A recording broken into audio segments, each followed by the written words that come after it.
Continuando con nuestra lectura de esta semana, hoy te comparto, querido hermano, lo que Pablo le escribió a los Corintios en su segunda carta. El tema, la suficiencia de la gracia de Dios en medio de la debilidad. La iglesia de Corintio había sido establecida por Pablo durante su segundo viaje misionero, pero después de su partida comenzaron a surgir divisiones y problemas serios en la iglesia de Corintio. Mi hermano David nos mencionó algunas de esas cosas que se vivían anteriormente. Y Pablo escribe esta segunda carta para poder primero defender su ministerio, porque curiosamente había algunos apóstoles falsos que le decían a Pablo que presentara sus cartas como diciendo, pues, ¿de parte de quién vienes? Y finalmente, con la sabiduría que Dios le había dado a Pablo, él les responde: mis cartas son ustedes son mis cartas.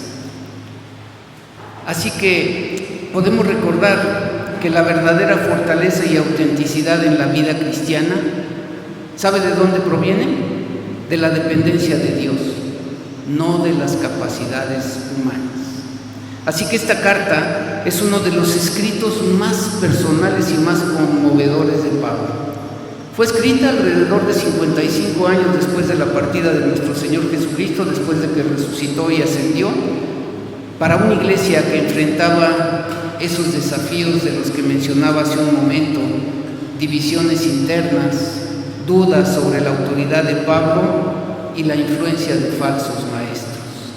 En medio de todo esto, Pablo se presenta con humildad, mostrando que el ministerio cristiano no se trata de la fuerza y del poder humano, sino de depender completamente de la gracia y del poder de Dios. A través de esta carta, Pablo revela las pruebas, las debilidades y el sufrimiento, y que además no son obstáculos para nuestra fe, sino oportunidades para que la gracia de Dios se manifieste en nuestras vidas de manera poderosa. Esta carta es un documento que revela la profunda relación entre Pablo y la iglesia de Corintio. A través de sus escritos se manifiestan no solo las dificultades que enfrenta el apóstol, sino también su amor y su compromiso con la iglesia de Corinto. La carta aborda temas como el sufrimiento, la reconciliación, la generosidad y la defensa del apostolado. Estos temas no solo son relevantes para los cristianos del primer siglo, sino que también para nuestra vida contemporánea. A través de sus experiencias, Pablo nos muestra que en nuestros momentos de fragilidad, Dios puede obrar de maneras extraordinarias. Hoy quiero enfocarme en algunos de los pasajes más importantes de esta carta para mostrarnos cómo, en medio de la debilidad y las pruebas, podemos experimentar la suficiencia y la gracia de Dios. Acompáñame en este maravilloso viaje que nos enseña situaciones reales que pueden ser aplicables a nuestra vida contemporánea. Te pido por favor que abras tu Biblia en 2 de Corintios capítulo 1 y leeré los versículos 3 y 4. El primer tema está aquí en la pantalla: el consuelo que transforma. ¿Ya tienes ahí 1 de Corintios 3, capítulo 1, versículos 3 y 4? Si alguien necesita una Biblia, con todo gusto se la prestamos. Dice la palabra de Dios: bendito sea el Dios y Padre de nuestro Señor Jesucristo, Padre de misericordias y Dios de toda consolación, el cual nos consuela en todas nuestras tribulaciones, para que podamos también nosotros consolar a los que están en cualquier tribulación, por medio de la consolación con que nosotros somos consolados. Pareciera ser como que es un juego de palabras que hablan de la consolación, y dice que nosotros somos consolados con un propósito: que también podamos consolar a aquellos que están pasando por situaciones difíciles. Hace unos días nosotros pudimos ver en el sufrimiento de mi hermano Marcos al perder a su esposa cómo la iglesia se volcó de verdad en amor hacia nuestro hermano Marcos, a sus hijos, a los hijos de Rocío, para que nosotros también en esos momentos difíciles pudiéramos consolar. Así que Pablo comienza recordándonos que Dios es un Dios cercano, que nos consuela en medio de las pruebas. Y no solo nos consuela para nuestro beneficio personal, sino para que tú y yo, querido hermano, podamos ser instrumento de consuelo para otros que están pasando por situaciones difíciles. En nuestros momentos de dolor o dificultad podemos experimentar la presencia consoladora de Dios, porque ni tú ni yo hemos estado solos en ningún momento. El Señor prometió que Él estaría con nosotros todos los días hasta el fin del mundo. Así que esta experiencia no solo nos fortalece a nosotros, sino que nos da una misión: consolar a los que están a nuestro alrededor con el mismo consuelo que tú y yo en un momento de nuestras vidas hemos recibido. En el mundo actual, donde muchos se enfrentan desafíos emocionales y desafíos físicos, es vital recordar que nuestras luchas, queridos hermanos, pueden ser una fuente de fortaleza para otros. Así que cada uno de nosotros tenemos un ministerio, el ministerio de la consolación. El segundo tema que toma la carta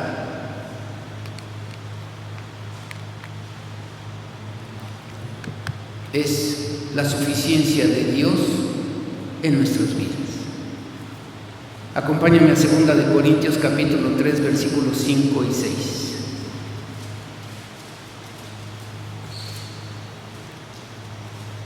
Dice su palabra: no que seamos competentes por nosotros mismos para pensar algo como de nosotros mismos, sino que nuestra competencia proviene de Dios, el cual asimismo nos hizo ministros competentes de un nuevo pacto, no el de la letra, sino del Espíritu, porque la letra mata, mas el Espíritu vivifica.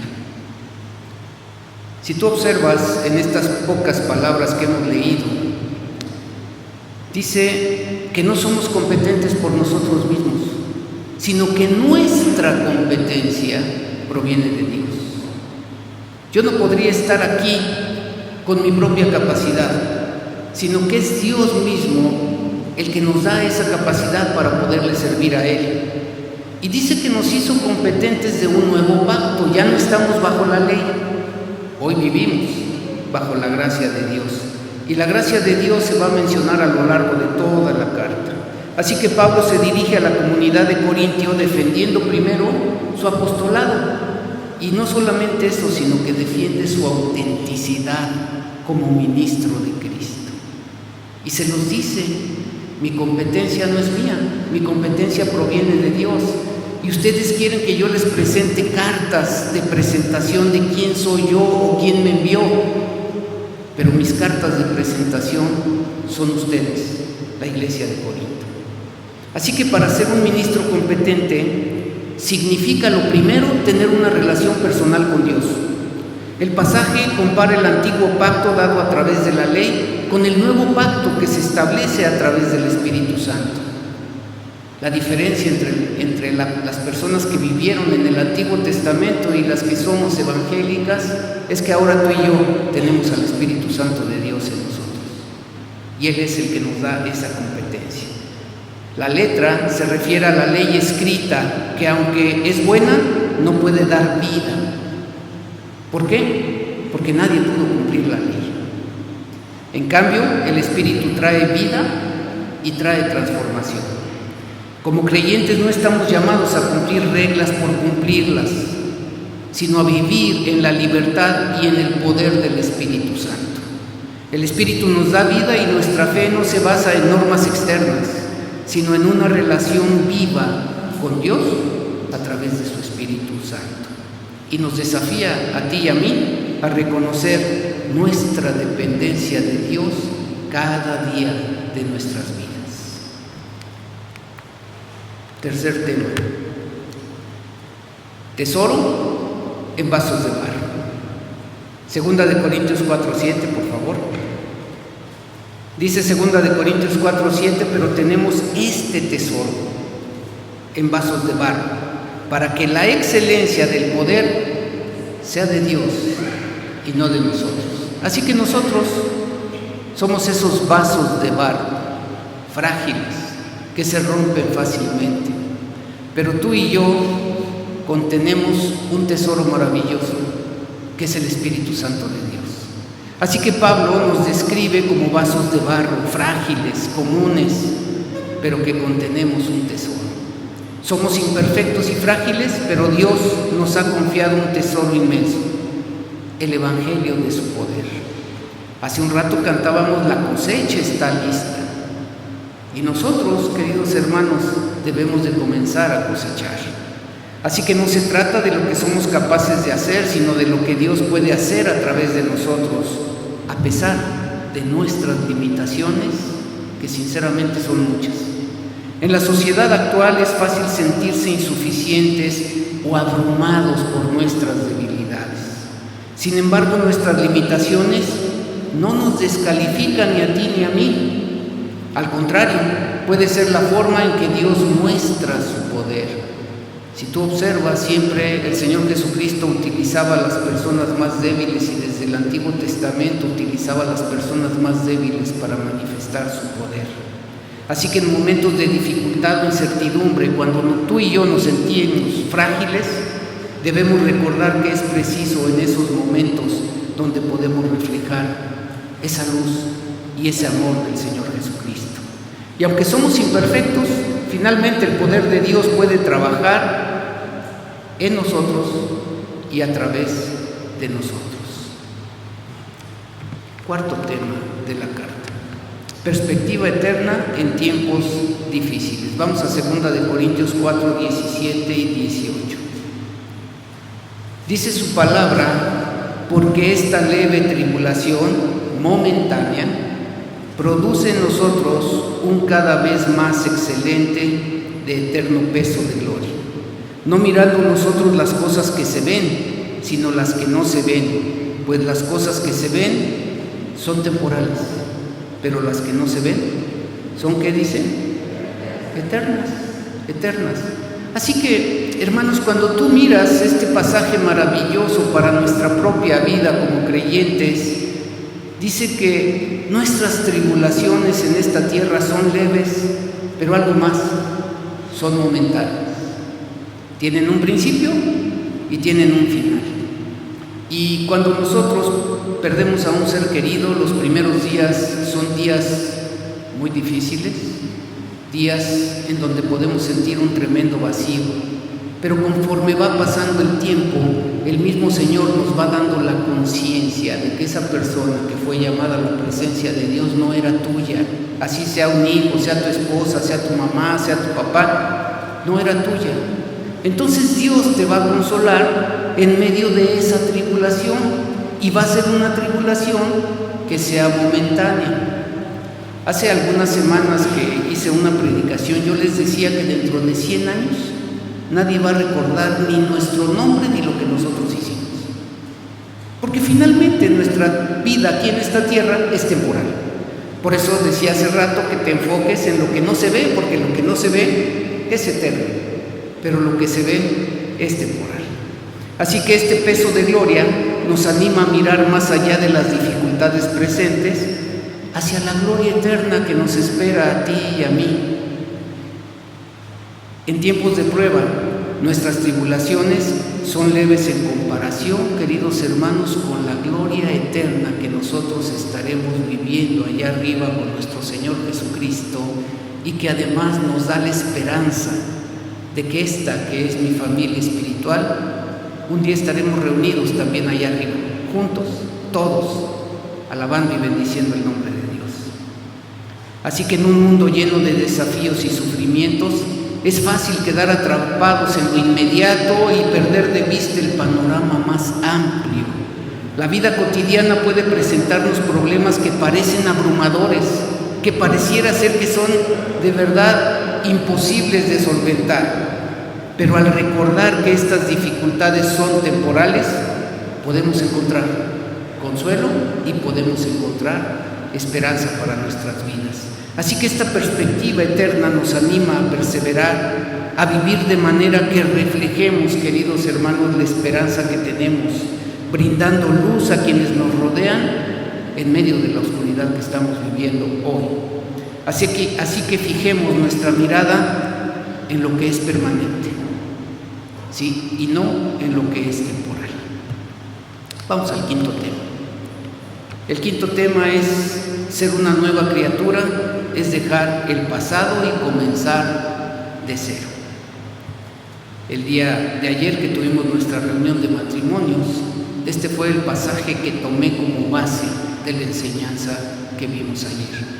Hablamos de las diferencias que hay en los matrimonios, en donde a veces uno le dice a su esposa: es que no pensé que fueras así, yo pensé que eras diferente, y viceversa, y entonces empezamos a encontrar que las cosas no eran como nosotros pensábamos, y entonces nosotros tenemos que comenzar a reflexionar qué es lo que Dios hizo en nuestras vidas. Dice aquí: de modo que si alguno está en Cristo, ¿qué dice? Nueva criatura es.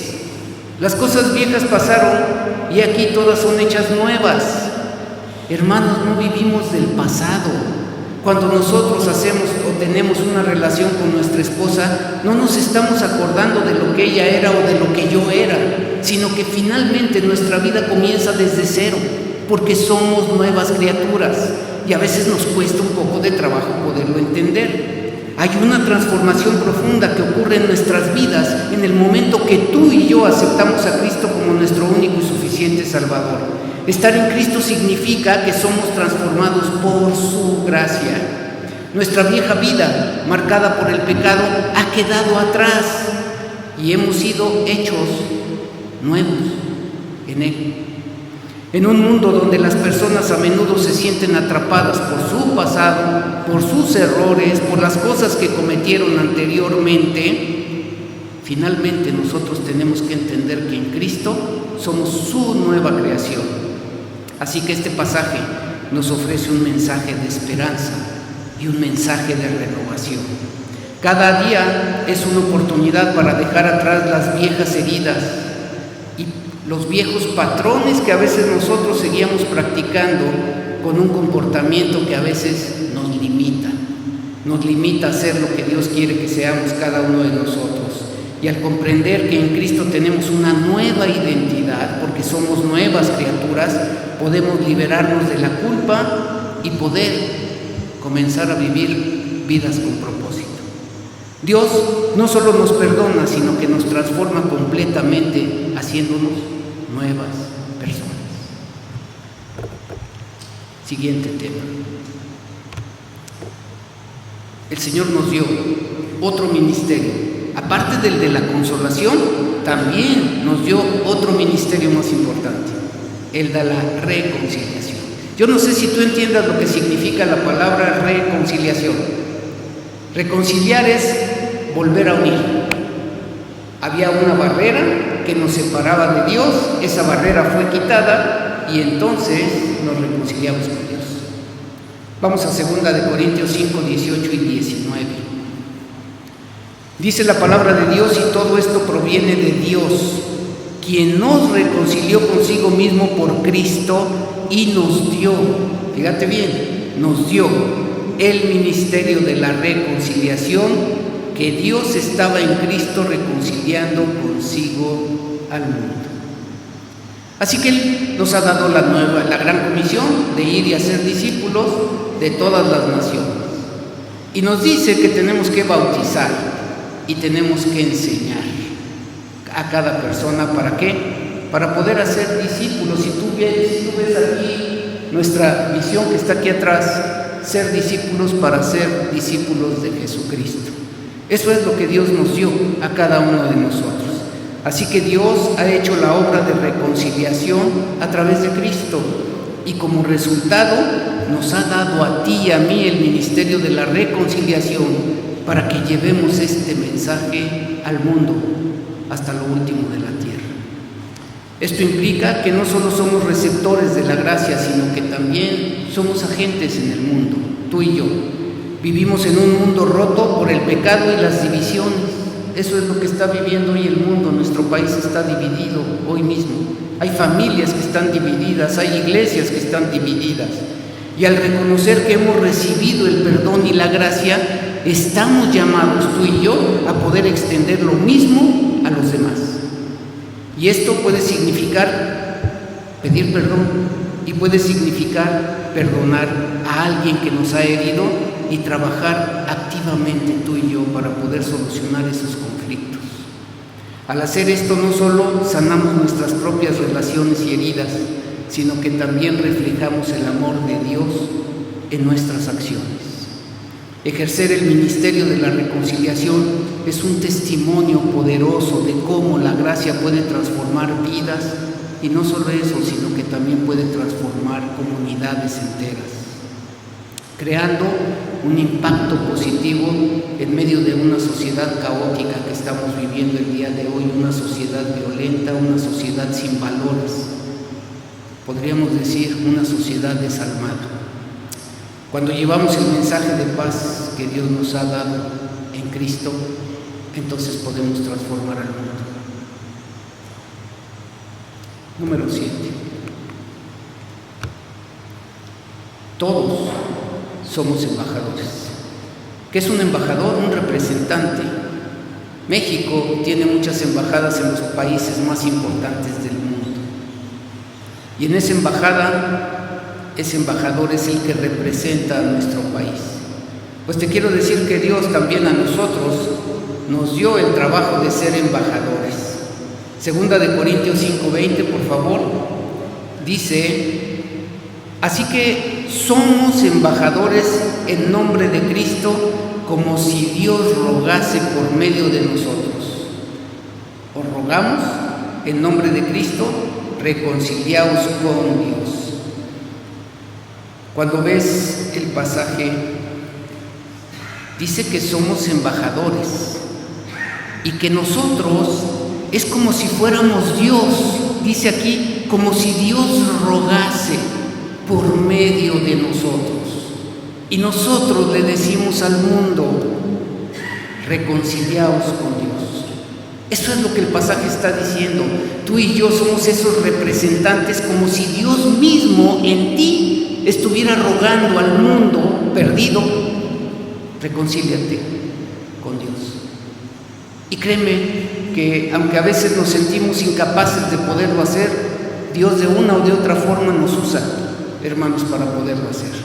Así que Pablo nos presenta como embajadores de Cristo, encargándonos de llevar su mensaje, un mensaje de reconciliación al mundo entero. Y esto implica que representamos a Dios en nuestras acciones, representamos a Dios en nuestras palabras, siendo portadores de su verdad y siendo portadores de su amor. Ser embajadores de Cristo nos llama a actuar con integridad y compasión en todas nuestras relaciones interpersonales. No hacemos distinción de personas, especialmente, queridos hermanos, en nuestra casa, en nuestro trabajo, en la escuela donde tú estudias y en las redes sociales que hoy están de moda en medio de una sociedad. Tenemos la oportunidad de influir positivamente al vivir de acuerdo con los principios del Evangelio. Y esto significa escuchar con empatía, promover su paz y ser un ejemplo de amor y de justicia. Cada día que pasa es una oportunidad para ser representantes fieles de su reino, mostrando que la verdad transforma.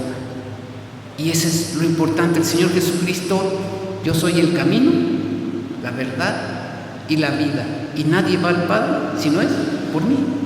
Así que nosotros, ¿verdad?, compartimos esa verdad, y esa verdad es Cristo, una verdad que transforma, una verdad que cambia, y cambia radicalmente la vida. Así que vivamos de tal manera que nuestras vidas sean un testimonio del amor de Dios como instrumentos de reconciliación. Octavo tema. Este es otro tema importante en la vida de los creyentes: la generosidad, escucha bien, como un reflejo de la gracia. Segunda de Corintios 9:7 es el que decimos a la hora de la ofrenda: cada uno dé como propuso en su corazón, no con tristeza ni por necesidad, porque Dios ama ¿a quién? Al dador alegre. La pregunta es: ¿cómo das? ¿Das con alegría o das con tristeza? ¿Cómo está tu corazón? Porque aquí dice que Dios ama al dador alegre. Y te digo del corazón porque dice cada uno de como propuso en su corazón. Por eso la pregunta es: ¿cómo está tu corazón? Así que esta palabra nos revela la importancia de la actitud con que tú das. No se trata solo de la cantidad, se trata del corazón. Es dar con un corazón alegre, con un corazón voluntario. La generosidad debe de ser un reflejo de nuestra gratitud, no una obligación.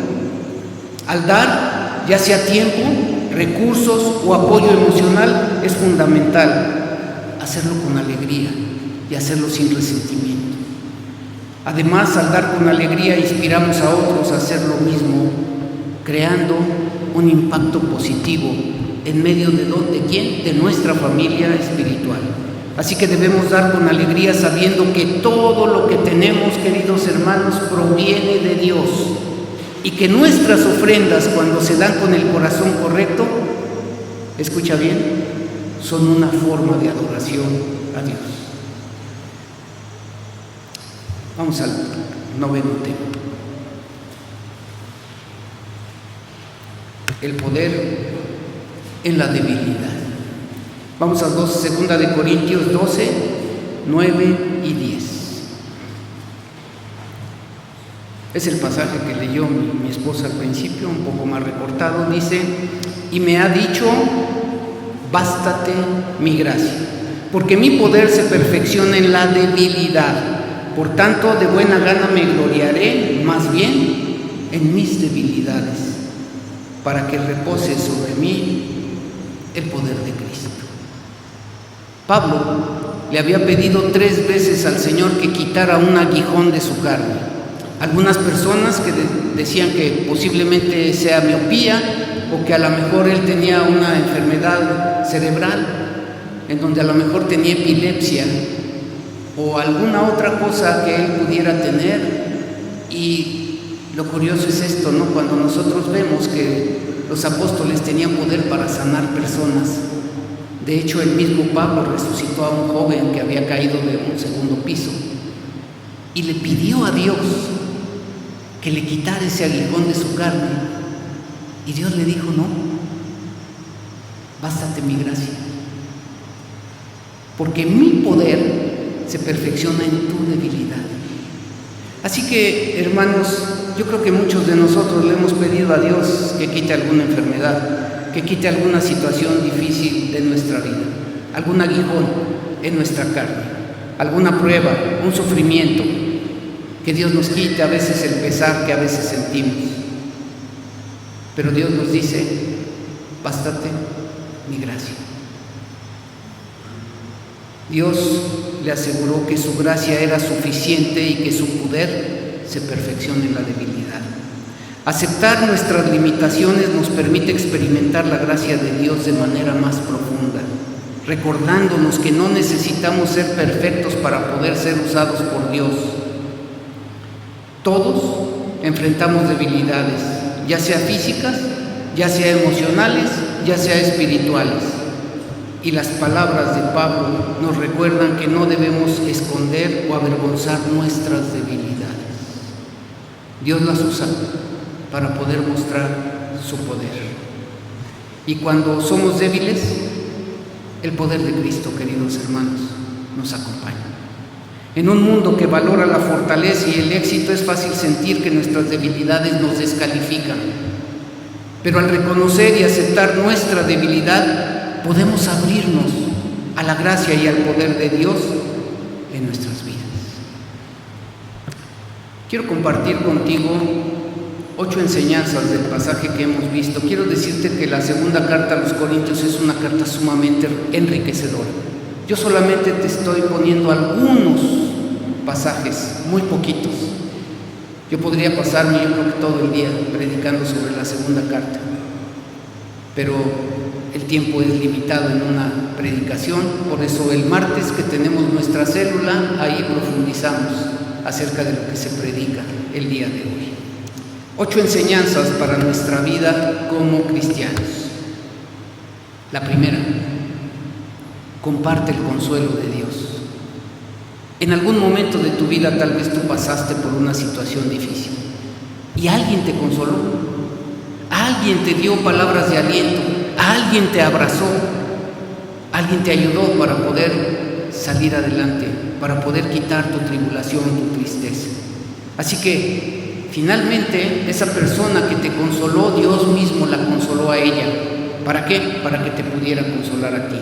Así que Dios nos consuele en nuestras tribulaciones, no solo para darnos paz, sino para que podamos consolar a otros. Nuestra experiencia de consuelo, te quiero decir que nos capacita a ti y a mí para poder ser agentes de esperanza en otra persona que está pasando por una situación difícil en su vida. Segunda enseñanza. Reconoce tu debilidad como una oportunidad para que Dios manifieste su poder en ti. No necesitamos ser perfectos o fuertes. Dios usa nuestras debilidades para demostrar su poder y gracia. Nuestra insuficiencia es el espacio donde Dios muestra su suficiencia para nuestras vidas. Tercera, Dios te ha dado el ministerio de la reconciliación. Haz lo que te corresponde. Como embajadores de Cristo estamos llamados a llevar el mensaje de reconciliación a un mundo dividido.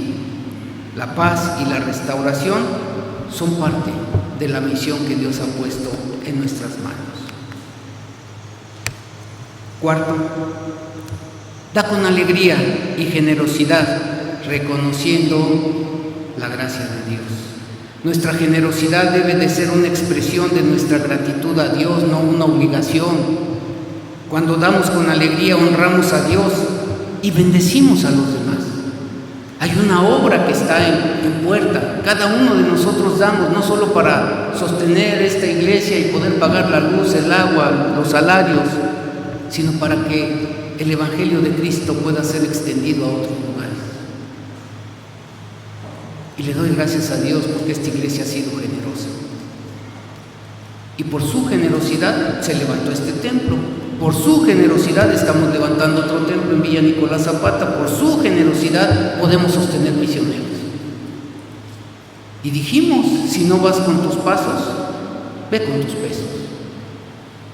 Pero si quieres ir con tus pasos, prepárate para servir al Señor.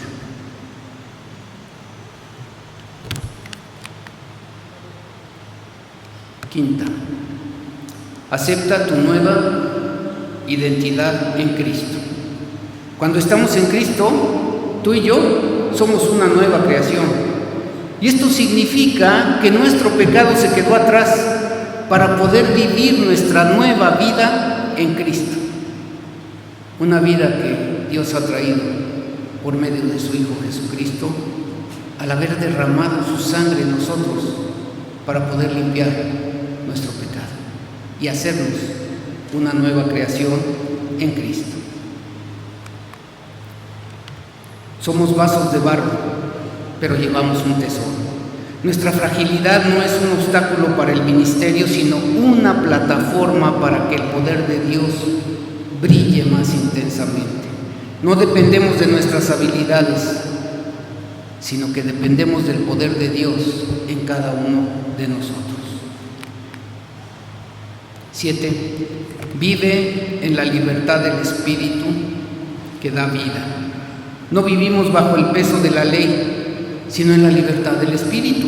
Nuestra fe no se trata solo de cumplir reglas, sino de caminar, queridos hermanos, en una relación viva, en una relación transformadora con Dios, por medio de su Espíritu Santo que mora en ti. Tu cuerpo es templo del Espíritu Santo. Y la última, la octava, sé un embajador de Cristo en el mundo. Representamos a Dios en nuestras acciones y palabras, siendo portadores de su verdad y siendo portadores de su amor. Sé un embajador de Cristo. Para concluir, queridos hermanos, la segunda carta a los Corintios nos enseña que la vida cristiana no está libre de sufrimientos, no está libre de debilidades. Si alguien te dijo que cuando te convirtieras al cristianismo todos tus problemas se iban a solucionar, te dijo una mentira. El mismo Señor Jesucristo dijo: en el mundo tendrán aflicción, pero nos dijo otra palabra: confíe, confíe, porque yo he vencido al mundo.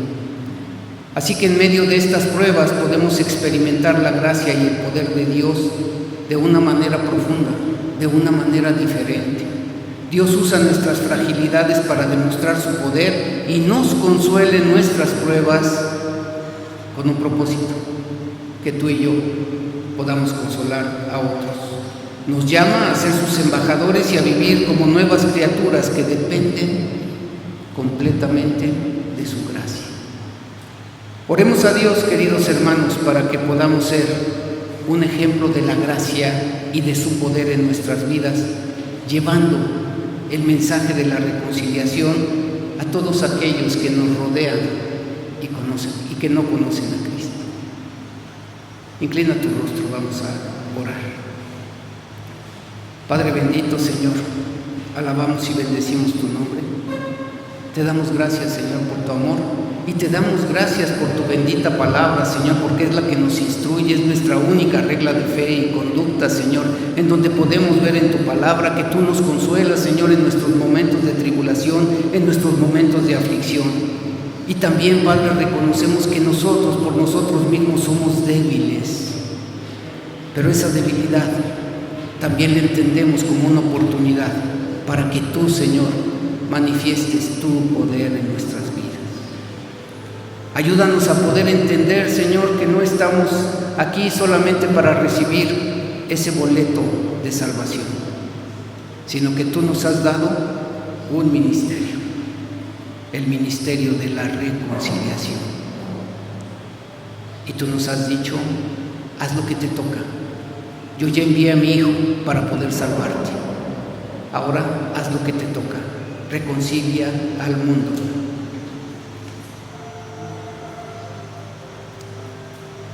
Da con alegría, da con generosidad, reconoce la gracia de Dios. Señor, ayúdanos a poder ser generosos, ayúdanos a poder tener un corazón alegre para poderte devolver, Señor, un poco de lo mucho que tú nos das. Ayúdanos a poder entender, Señor, nuestra nueva identidad en Cristo. Somos nuevas criaturas, Señor, y tú has prometido que estarás con nosotros en todo momento. Permite que dejemos el pasado y que podamos vivir el presente, que es lo que tenemos frente a nosotros, para poder ser esos hijos que tú quieres que seamos. Entendemos, Señor, que somos vasos de barro, débiles, frágiles, que se pueden romper en cualquier momento, pero también entendemos, Señor, que llevamos dentro de nosotros un hermoso tesoro, que es tu Espíritu Santo, que nos ayuda, Señor, a poder compartir el Evangelio con todos aquellos que aún no te conocen. Permite, Señor, que los que hoy estamos aquí podamos vivir en la libertad del Espíritu Santo, Señor, que podamos entender que nuestra vida en esta tierra es una vida temporal, pero que tú, Padre bendito, has preparado una morada eterna para que podamos estar contigo por toda la eternidad. Te alabamos y te bendecimos. Te damos gracias por tu palabra, en el bendito nombre de nuestro Señor y Salvador, Cristo Jesús. Amén y amén.